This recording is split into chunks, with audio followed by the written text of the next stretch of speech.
பெங்களூரு போக்குவரத்து நெரிசல் காரணமாக தாம் பாதிக்கப்படுவது குறித்து 5 வயது சிறுமி ஒருவர் பிரதமர் மோடிக்கு கைப்பட எழுதிய கடிதம் இணையத்தில் வைரலாகி வருகிறது. உலக அளவில் போக்குவரத்து நெரிசலில் 2வது இடத்தை பெங்களூரு பிடித்துள்ளது.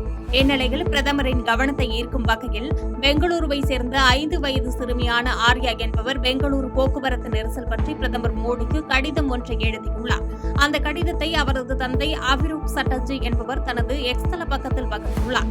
அதில் நரேந்திர மோடிஜி, போக்குவரத்து நெரிசல் அதிகம், நாங்கள் பள்ளிக்கு செல்ல தாமதமாகிறது, அதுபோல் வேலைக்கு செல்வோரும் அலுவலகத்திற்கு செல்லவும் சிரமப்படுகிறார்கள், அது மட்டுமின்றி சாலையும் மிகவும் மோசமாக உள்ளது, தயவு செய்து உதவுங்கள் என்று அதில் குறிப்பிடப்பட்டுள்ளது.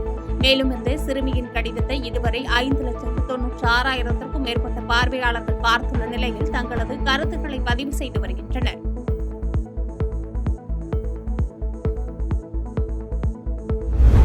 அடுத்த மாத தொடக்கத்தில் இந்தியாவும் சீனாவும் நேரடி விமான சேவைகளை மீண்டும் தொடங்கக்கூடும் என்று தகவல் வெளியாகியுள்ளது. கோவிட்-19 தொற்று நோய்க்கு பிறகு இரு நாடுகளுக்கும் இடையிலான நேரடி விமான இணைப்பு நிறுத்தப்பட்டுள்ளது. ஜூன் 2020 கிழக்கு லடாக்கில் உள்ள கல்வான் பள்ளத்தாக்கில் சீன மற்றும் இந்திய ராணுவ வீரர்களுக்கிடையே நடந்த மோதலுக்கு பிறகு இந்தியா சீனா உறவுகள் விரிசலடைந்தன. இந்நிலையில் இந்தியா மீதான டிரம்புடைய 50% வரி விதிப்பு இந்தியாவையும் சீனாவையும் ஒரே கோட்டில் நிறுத்தியுள்ளன. இந்நிலையில் அடுத்த மாத தொடக்கத்தில் இந்தியாவும் சீனாவும் நேரடி விமான சேவைகளை மீண்டும் தொடங்கக்கூடும் என்று தகவல் வெளியாகியுள்ளது.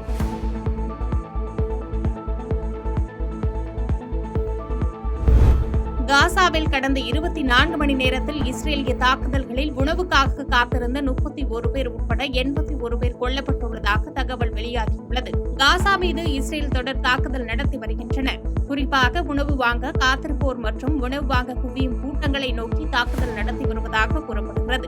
இந்நிலையில் காசாவில் கடந்த 24 மணி நேரத்தில் இஸ்ரேலிய தாக்குதல்களில் உணவுக்காக காத்திருந்த 31 பேர் உட்பட 89 பேர் கொல்லப்பட்டுள்ளதாக தகவல் வெளியாகியுள்ளது. மேலும் இந்த தாக்குதலில் 513 பேர் காயமடைந்துள்ளனர்.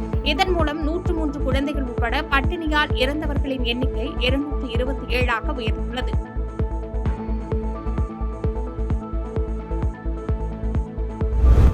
இஸ்ரேல் உடனான 12 நாள் போரின் போது 21,000 பேர் கைது செய்யப்பட்டுள்ளதாக ஈரான் அரசு அறிவித்துள்ளது. ஆபரேஷன் ரைசிங் லைன் என்ற பெயரில் கடந்த ஜூன் 13 அன்று ஈரானின் ராணுவ தளவாடங்கள், அணுசக்தி கட்டமைப்புகள் ஆகியவற்றின் மீது இஸ்ரேல் வான்வழி தாக்குதல் நடத்தியது. இதனைத் தொடர்ந்து இரு நாடுகளுக்கிடையில் ஏற்பட்ட மோதல் 12ஆம் நாளில் கடந்த ஜூன் 24 அன்று போர் நிறுத்தம் மூலம் முடிவுக்கு வந்தது. இந்நிலையில் இஸ்ரேலுடன் நடைபெற்ற போரின் போது சந்தேகத்தின் அடிப்படையில் 21,000 பேர் காவல்துறையினரால் கைது செய்யப்பட்டதாக ஈரான் அரசு அறிவித்துள்ளது. சுமார் 260க்கும் மேற்பட்டோர் உளவாளிகள் என்ற சந்தேகத்தின் அடிப்படையிலும் 172 பேர் சட்டவிரோதமாக படம் பிடித்ததற்காகவும் கைது செய்யப்பட்டுள்ளதாக தகவல் வெளியாகியுள்ளது.